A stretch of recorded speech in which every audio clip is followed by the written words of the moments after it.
नमस्कार, आदाब, अस्सलाम वालेकुम। मैं हूं सैयद अखिल। आप देख रहे हैं मेरे साथ परभनी आज तक। आज परभनी ज़िले में किस तरह के इंसिडेंट हुए, किस तरह के वाक़यात हुए, किस तरह की घटना हुई है। चलते हैं आज की सबसे बड़ी और ख़ास खबरों की ओर कि किस तरह से परभनी ज़िले में वाक़यात हुए हैं। परभनी शहर महानगर पालिका की जानिब से जिस तरह से शहर वासियों को पानी पिलाया जाता है, उसी के चलते परभनी शहर के जिंतूर रोड स्थित जाम नाका कॉर्नर यहाँ पर दरगाह की कमान के पास का जो एरिया है, इस एरिया में पिछले कई दिनों से पाइपलाइन ख़राब होने की वजह से लोगों को खासी परेशानी का सामना करना पड़ रहा था। उसी के चलते परभनी शहर महानगर पालिका की जानिब से अगस्त महीने से पहले भी इसे 5 बार दुरुस्त किया गया, लेकिन इसके बावजूद लोगों को परेशानी का सामना करना पड़ रहा है। उसके बाद परभनी शहर महानगर पालिका की जानिब से इस पाइपलाइन को बदलकर यहां से दूसरी पाइपलाइन, नई पाइपलाइन डालना पड़ा और उसके बाद लोगों को जिस तरह से परेशानी का सामना करना पड़ रहा है, एक तो बारिश के दिन है और बारिश में जिस तरह से लोगों को खड्डों की वजह से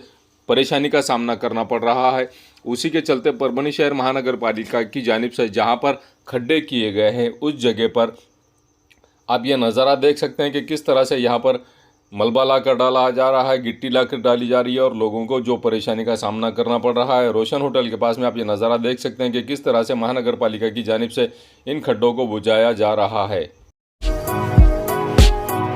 स्वतंत्रता का 75वां अमृत महोत्सव, इस निमित्त 8 अगस्त 2022 सोमवार को फैजुल उलूम प्राइमरी स्कूल, फातिमा प्राथमिक स्कूल, जूनियर कॉलेज और रहमत नगर यहाँ पर परभनी महानगर पालिका की जानिब से परभनी शहर महानगर पालिका के आयुक्त देवीदास पवार, इनकी जानिब से सहायक आयुक्त मान्य जुबैर हाशमी और उसी के साथ में नगर सचिव विकास रत्न पारके और इसी के साथ पदाधिकारी इस वक्त यहाँ पर उपस्थित थे। जिस तरह से 7:45 पर स्वतंत्र का 75वां अमृत महोत्सव के निमित्त आयुक्त देवीदास पवार और उसी के साथ में यहाँ परभनी शहर महानगर पालिका के अधिकारी कर्मचारियों ने मिलकर जिस तरह से हर घर तिरंगा मुहिम रबाया है, उसी के चलते विद्यार्थियों को, शिक्षकों को मार्गदर्शन किया है और हर घर तिरंगा मुहिम 13 अगस्त से 15 अगस्त तक जिस तरह से मनाना है, उसी के चलते हर घर तिरंगा को ये फैज़ कैंपस स्कूल के मैदान में यहाँ पर ये प्रोग्राम लिया गया है। इस वक्त बड़ी तादाद में विद्यार्थी मौजूद थे। स्वतंत्र महोत्सव निमित्त जिस तरह से क्रांति दिन के मौके पर ध्वज वाटप किए गए हैं, इसी के चलते लोक श्रेय मित्र मंडल की जानिब से सलीम इनामदार और सहायक पुलिस निरीक्षक कृष्णा घायवट, उसी के साथ में बसेरा कंस्ट्रक्शन के शेख इब्राहिम साहब, इनकी मौजूदगी में आप देख सकते हैं कि परभनी शहर के कादराबाद प्लॉट स्थित मस्जिद के द्वार पर किस तरह से ये तिरंगा वाटप किया गया है और स्वतंत्र का अमृत महोत्सव मनाने के लिए लोगों को, जनता को जागरूक किया जा रहा है लोक श्रेय मित्र मंडल की जानिब से और उसी के साथ में बसेरा कंस्ट्रक्शन की जानिब से जिस तरह से ये काम किया जा रहा है, ये उल्लेखनीय काम है कि ये लोग जन जागृति का काम निर्माण कर रहे, जन जागृति का काम करते हुए नजर आ रहे हैं। परभनी से पाथरी जाने वाला जो नेशनल हाईवे का रास्ता है, ये नेशनल हाईवे का रास्ता अभी तक पूरी तरह से मुकम्मल नहीं हुआ है, जिसकी वजह से लोगों को खासी परेशानी का सामना करना पड़ रहा है। उसी के चलते MH28 BK 1372 ये 4 व्हीलर गाड़ी जिस तरह से परभनी शहर से कुछ ही दूरी पर पेड़गांव के करीब जिस तरह से ये पलट गई है और पलटने के बाद में इस गाड़ी का नुकसान हुआ है। इस गाड़ी में जो परिवार सवार था, इन परिवार वालों का किसी तरह का कोई जानी नुकसान तो नहीं हुआ है, लेकिन कॉन्ट्रैक्टर की जानिब से जिस तरह से रास्ता बनाने में देरी की जा रही है, उसी के चलते यहाँ के लोग ये मान रहे हैं कि इस नेशनल हाईवे को बहुत ज़रूरी है कि इस नेशनल हाईवे को बनाना, लेकिन कॉन्ट्रैक्टर की जानिब से जिस तरह से नेशनल हाईवे का दुरुस्ती का काम अभी तक नहीं किया गया है, जिसके चलते आए दिन एक्सीडेंट होते हैं और लोगों को खासी परेशानी का सामना करना पड़ता है। यही नहीं, कुछ लोग तो अपाहिज हो जाते हैं और कुछ लोगों की तो जान भी चली जाती है। इसका जिम्मेदार कौन, ये एक सवालिया निशान है, जिसके चलते जिस तरह से ये गाड़ी पलट गई थी और पलटने की वजह से इस गाड़ी का नुकसान हो गया है और गाँववासी सतर्क है। गांववासियों ने जिस तरह से इस परिवार की मदद की है, उसी के चलते आप ये नज़ारा देख सकते हैं कि किस तरह से इस गाड़ी को, जो गाड़ी पलट गई है, इसे सीधी किया जा रहा है और इसे सीधी गाँव वासियों की जानिब से ही किया जा रहा है। इस गाड़ी में जो लोग सवार थे उन लोगों का किसी तरह से कोई जानी नुकसान नहीं हुआ। ये लोग बाल बाल बच गए हैं इस गाड़ी के पलटने की वजह से। और इस बारे में गाँव वासियों ने जिस तरह से मेहनत की है, जिस तरह से जद्दोजहद की है, इस परिवार को किस तरह से महफूज, इस गाड़ी में जो लोग सवार थे इन लोगों को किस तरह से महफूज किया है, ये भी नज़र आप देख सकते हैं कि गाँववासी किस तरह से इस परिवार की मदद करते हुए नज़र आ रहे हैं। और इस गाड़ी को पूरी तरह से, जिस तरह से गाड़ी पलटी खाकर पलट गई थी, इस गाड़ी को उठाकर सीधा किया गया है गाँव वासियों की जानिब से ही। और उसी के चलते जिस तरह से सतर्कता गाँव वासियों की जानिब से बताई जा रही है, इन गाँव वासियों ने किस तरह की मांग की है, आइए जानते हैं किस तरह की प्रतिक्रिया यहाँ के गाँव वासियों ने दी है। और इस नेशनल हाईवे को बनाना कितना ज़रूरी है ये भी इन गाँव वासियों ने बताया है।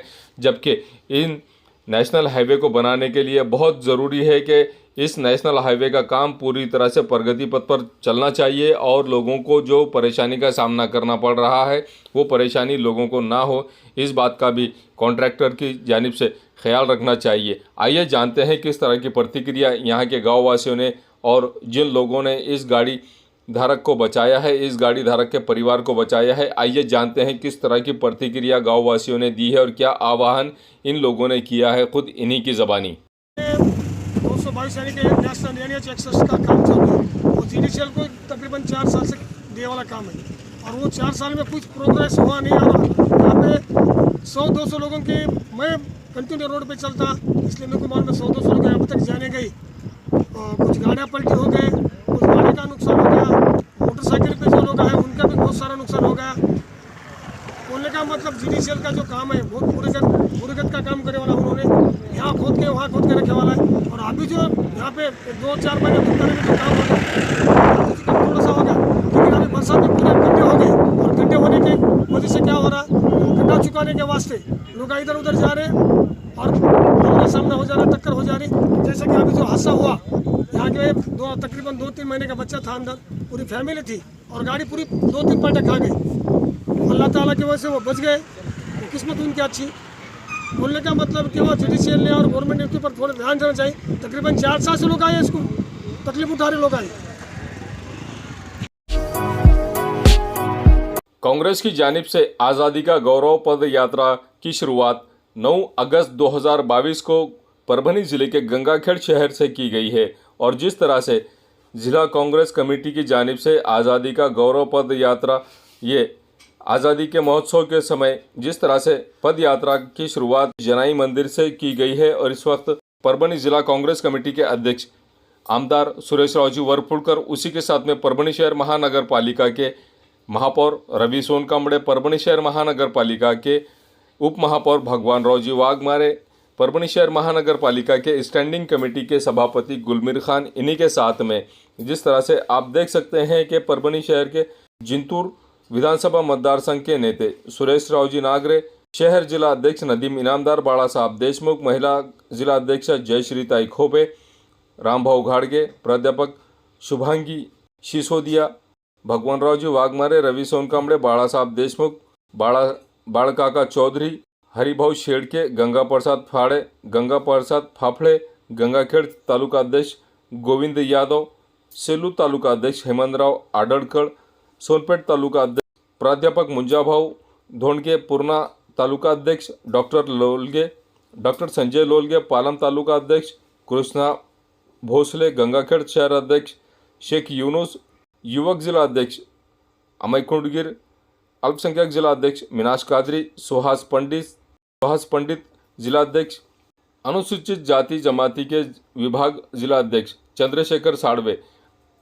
और इन्हीं के साथ में बड़ी तादाद में कांग्रेस के पदाधिकारी और कार्यकर्ता इस वक्त मौजूद थे। जिस वक्त गंगाखेड़ शहर से आज़ादी के पर्व पर जिस तरह से पद यात्रा का आयोजन किया गया था, जिस तरह से आज़ादी के मौके पर कांग्रेस की जानिब से आज़ादी की गौरव पद यात्रा का शुरुआत की गई है, जिस तरह से गंगाखेड़ शहर में कांग्रेस में वातावरण देखा, उसी के चलते आप देख सकते हैं कि किस तरह से ये लोग गंगाखेड़ शहर से पूरी तरह से कांग्रेस के फेवर में काम करते हुए और नारे देते हुए ये लोग आ रहे हैं।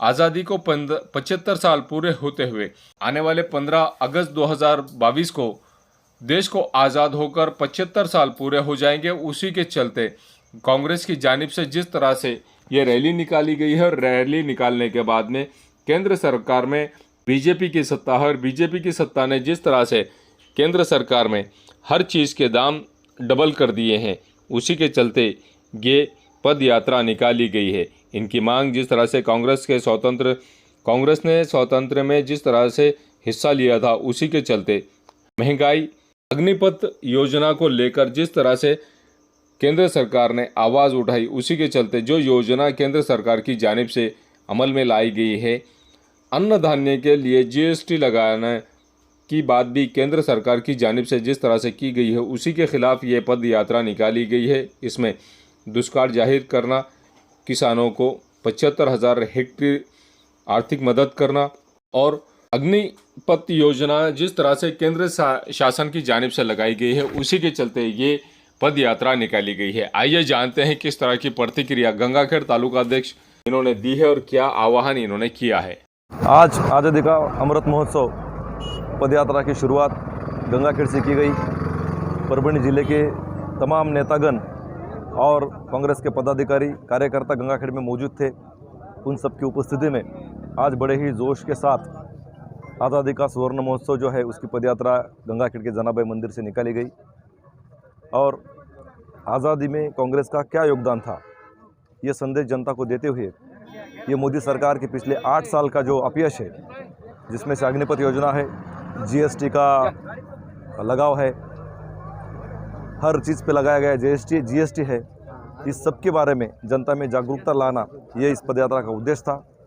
गंगाखेड़ तालुका कांग्रेस कमेटी, गंगाखेड़ शहर कांग्रेस कमेटी और सभी कांग्रेस कमेटी के जानिब से यह जो पदयात्रा निकाली गई उसका इंतज़ाम किया गया था।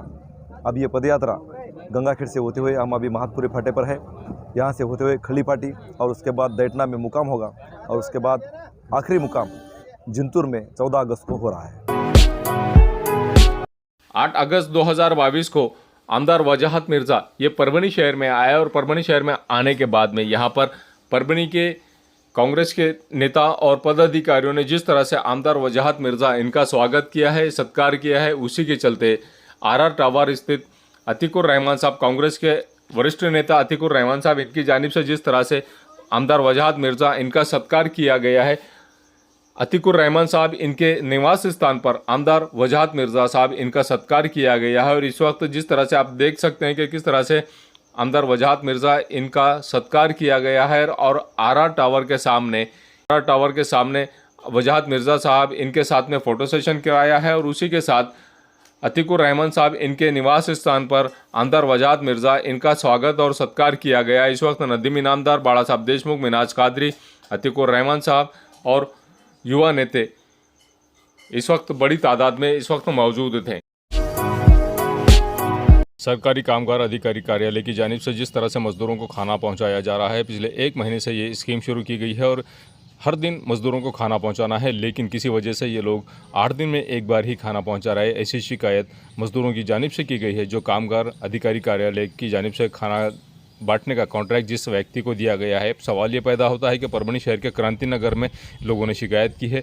जो लोग मजदूरी पेशे लोग हैं, ऐसे सभी लोगों ने ये शिकायत की है परभणी आस्था के पास के जिस तरह से इन्हें खाना दिया जा रहा है, ये रेगुलर खाना नहीं देने की वजह से लोगों को खासी परेशानी का सामना करना पड़ रहा है और परिवार में लगभग 4 से 5 लोग होते हैं, लेकिन एक व्यक्ति का ही खाना देते हैं, 4 रोटी और थोड़ा सा सालन देते हैं। ऐसी भी शिकायत इन्होंने की है। सरकारी अधिकारी कार्यालय की जानिब से इस बार और ध्यान देना बहुत ज़रूरी है और परभणी के जिलाधिकारी श्रीमती आंचल गोयल इन्होंने भी इस बात का खास तौर से ख्याल रखना चाहिए कि मजदूर पेशा लोगों को, इनके परिवार को पूरी तरह से खाना पहुँचाए। अब हकीकत बात क्या है ये तो आने वाला वक्त ही बताएगा, लेकिन सरकारी अधिकारी कार्यालय की जानिब से इस और ध्यान देना चाहिए और जिस व्यक्ति को खाने का कॉन्ट्रैक्ट दिया है इसकी भी जांच होना बहुत ज़रूरी है, ऐसा भी मजदूरों की जानिब से कहा गया है। आइए जानते हैं किस तरह की प्रतिक्रिया इन लोगों ने दी है और क्या आह्वान इन्होंने और क्या मांगनी इन्होंने की है, खुद इन्हीं की ज़बानी। क्या नाम है भैया आपका? शेख जाकिर। कब से यहाँ पर लेबर के काम करते हैं आप? कम से कम 12 साल हो रहे हैं। सरकारी कामगार अधिकारी कार्यालय की तरफ से जो खाना आता आपको, जो खाना दिया जा रहा, ये कितने दिन में एक बार दिया जा रहा और एक लेबर के घर में कितने लोग रहते और ये कैसा खाना दिया जा रहा? और सर वो लेबर के हिसाब से बोले तो हफ्ते में दो ही बार खाना आ रहा। और एक हमारा फैमिली को कैसा एक टाइम में 4 ही चपाती दे रहे। 4 चपाती से क्या होने वाला है सर? नहीं, एक टाइम में 4 चपातियाँ दे रहे बोले तो हकीकत में ये एक टाइम के हिसाब से अगर 8 दिन का खाना एक साथ दे रहे, या कितने ये लोग कितने दिन में एक बार आ रहे? तुम्हारे पास में रोज़ आना या एक दिन में 2 बार आना या 8 दिन में एक बार आना, क्या है हकीकत? अरे हकीकत तो सर रोज़ ही चाहना उन्होंने, लेकिन हफ्ते में 2 बार आ रहे और 2 बार में कभी बराबर दाल ने, कभी कच्ची पक्की रोटी 4 रोटी दे रहे, ऐसा सर। तो हफ्ते में से एक बार आके सिर्फ 4 रोटियां और थोड़ी सी दाल दे रहे? हाँ, जो आदमी लेबर काम कर रहा सिर्फ उसी को खाना दे रहे, उसके परिवार को खाना नहीं मिल रहा? नहीं मिल रहा सर। तो क्या कहना चाहेंगे, क्या मांगनी करेंगे आप? अब मांगने हमारी समझो खाना पीना अच्छा रहा तो लेंगे, अगर नहीं रहा तो अकाउंट में पैसे डाल सकते सर, क्योंकि आप सब बस हर सिटी से आप अकाउंट में पैसे आ रहे हैं। हमारी ये मांगे अकाउंट में पैसे आ रहे हैं। अकाउंट में अगर पैसे है तो ये अकाउंट में पैसे आपके बराबर आते हैं क्या? या अकाउंट में जो पैसे आते हैं ये आपको आप किसी दलाल के ज़रिए से वो अधिकारी को लिया कर देते हैं, ऐसा कुछ है क्या? सामने वाले तो बहुत है, आपका नाम तो नहीं ले सकते, दलाल को देने का काम ऐसा रहता है। सामने तो बहुत कुछ आते हैं, आप दलाल आते किला, लेकिन उनके तो नाम नहीं ले सकते नाम। नहीं भाई, जब आपके हक का पैसा है, आप उनके आपके हक का पैसा अकाउंट में आने के बाद अगर आप किसी और को 100 रुपये, 200 रुपये, 500 रुपये या 1000 रुपये ये हिसाब से अगर आप दलाल को पैसे दे रहे, तो सबसे ज़्यादा करप्शन को आप जो है तो बढ़ावा दे रहे हैं। आप ऐसा आपके अकाउंट में डायरेक्ट अगर गवर्नमेंट ने पैसे डाली तो ऐसी सूरत में क्या आप किसी दलाल को पैसे देते? नहीं, दलाल में नहीं दे सकते, अकाउंट में ऐसा नहीं दे सकते, नहीं आप देते क्या? नहीं अकाउंट में आने मत कर देंगे बोलना। नहीं दे सकते अकाउंट में ऐसा। थैंक अकाउंट में तो अभी आ रहे इतने कम से कम 6-7 साल तो हो गए, अभी अकाउंट में तो कुछ इतने आ रहा। अच्छा, खाना किस क्वालिटी का आपको मिलना और क्या मांगनी करेंगे आप खाने के बारे में? क्वालिटी खाने की क्वालिटी अच्छी होना, खाने की ज़रा खाए जैसे होना। ये कैसा खाना कच्चा पक्का जानवर नहीं खा रहा हो, इंसान कैसे खाएंगे फिर? वो दाल में नमक कितने, कुछ आधे कद्दू कच्चे, तो कुछ कभी वक्त भिंडी का तो भिंडी भी कच्ची पक्की, चावल भी नहीं दे रही, चावल भी नहीं, समझो सुविधा बरोबर नहीं मिली ना। शुक्रिया। काय नाव आपलं मावशी? पार्वतीबाई गौतम आवरी. तुम्ही केव्हापासून किती काळ झाला तुम्ही लेबर म्हणून काम करता? आता जिंदगीच गेली. कामगार अधिकाऱ्यालयातून जे जेवण येते हो. नेमकं ते कशा पद्धतीचं येते तुम्हाला आणि ते कधी येते? ते आम्हाला 8 दिवसातून 2दा येत आहे. आणि ह्या अशा भाकरी येतात मशीनमधल्या, त्या बरोबर शकलेल्या नसतात. आणि भाजी येते आणि भात येत नाही. 8 दिवसातून किती 8 वेळा? दिवसातून 2दाच येते. 2दा. हो. म्हणजे तुम्हाला दररोज भूक लागते का? 8 आम्हाला दररोज दिवसातून? भूक लागते ना. 8 दिवसाला एकदा खाल्ल्यानं कसं वाचतो ना आम्ही. नाही, तुम्ही लेबर आहात, हो तुम्ही मजदूर आहात, हो. असं शक्य असेल की 8 दिवसातून 2दाच तुम्हाला भूक लागत असेल, असं नाही काहीतरी ना, असेल? तसं कसं सर? नाही तसं का? नाही ना. नाही. रोज दररोज रोज पाहिजे खाणं. किती वेळा भूक लागते तुम्हाला 3 दररोज? टाइम भूक लागते, पण 2 टाइम तर द्या. 2 टाइम नाही द्यायचं तर एकच टाइम द्या, पण भरपूर तर द्या. ये न्यूज़ कवर की हमारे परभनी आज तक के कार्यकारी संपादक बाबरुद्दीन सिद्दीकी, 24/7 माझा महाराष्ट्र न्यूज़ चैनल के कार्यकारी संपादक सत्तार खान पठान, परभनी टुडे के कार्यकारी संपादक रियाज कुरैशी, परभनी टुडे के जिला प्रतिनिधि सैयद मोबिन, इन्होंने मिलकर मैं हूं सैयद अखिल। आप देखते रहिए मेरे साथ परभनी आज तक। आप हमारे चैनल को सब्सक्राइब करें, सब्सक्राइब करने के बाद बेल आइकन का बटन ज़रूर दबाएं। उसी के साथ आप हमारे चैनल को लाइक करें, शेयर करें और कमेंट करना ना भूलें। आप हमें Facebook, Twitter, Instagram, Telegram, WhatsApp और यूट्यूब पर भी फॉलो कर सकते हैं। मुझे दीजिए इजाज़त। जय हिंद। मिर्ज़ा मेस परभणी। अगर आप परभणी शहर में रहते हैं और घर के खाने का लुत्फ लेना है तो संपर्क ज़रूर करें मिर्ज़ा मेस परभणी। घर पहुंच सेवा खाने के टिफ़िन के लिए ज़रूर संपर्क करें। मोबाइल क्रमांक 266947। एसके ट्रेडर्स की ओर से तमाम नागरिकों को ईद उल फित्र की हार्दिक शुभकामनाएं। शुभेच्छुक एसके ट्रेडर्स दरगाह रोड परभनी। हमारे पास Maharaja bed, sofa, dressing table, wardrobe, dining table, cooler, washing machine, fridge, tea table, चौकी सभी प्रकार के फर्नीचर कंपनी के दाम में ग्राहक की खुशी, यही हमारा नफा। एक बार जरूर संपर्क करें। एड्रेस एसके ट्रेडर्स दरगाह road Parbhani. Mobile number 9881 290 190। Sameer tent house, कुदरती कॉर्नर, कादराबाद प्लॉट, परभनी। हमारे पास तरह के प्रोग्राम के लिए सामान किराए पर मिलेगा। शादी, एंगेजमेंट, चिल्ला जैसे सभी प्रोग्राम के लिए संपर्क करें। सैयद मुज्जमिल, मोबाइल क्रमांक 9766683126। SBS इंग्लिश स्पीकिंग क्लासेस, मासूम कॉलोनी, दरगाह रोड, परभनी। अगर आप घर बैठे इंग्लिश में बात करना सीखना है तो आज ही कांटेक्ट करें SBS English speaking classes. Mobile number 9823797828। Quality की तलाश यहाँ खत्म। किंग ऑफ बेल्ट्स, शनिवार बाजार के पास, Nanalpeth corner, Parbhani. Ladies purse, school bag, original leather belt, कमर belt, wallet, body spray, perfume और भी बहुत कुछ। एक बार जरूर आए। किंग ऑफ बेल्ट, शनिवार बाजार, नानलपेट कॉर्नर, परभणी। महबूब पार्क फंक्शन हॉल, मनसब नगर, जाम पारवा गेट, दरगाह रोड, परभणी। शादी हो या एंगेजमेंट, चिल्ला हो या जुमागी, मीटिंग हो या फिर कुछ और, परभणी में तो भैया सिर्फ एक ही नाम, महबूब पार्क फंक्शन हॉल, मनसब नगर, जाम पारवा गेट, दरगाह रोड, परभणी। बुकिंग शुरू है। Mobile number 9960569383, 8421903333। इसके साथ ही 9822829035। हाजी महबूब अंसारी। याद रहे, आप हर तरह के प्रोग्राम हमारे फंक्शन हॉल में मनाएं। आज ही अपने प्रोग्राम की बुकिंग करें।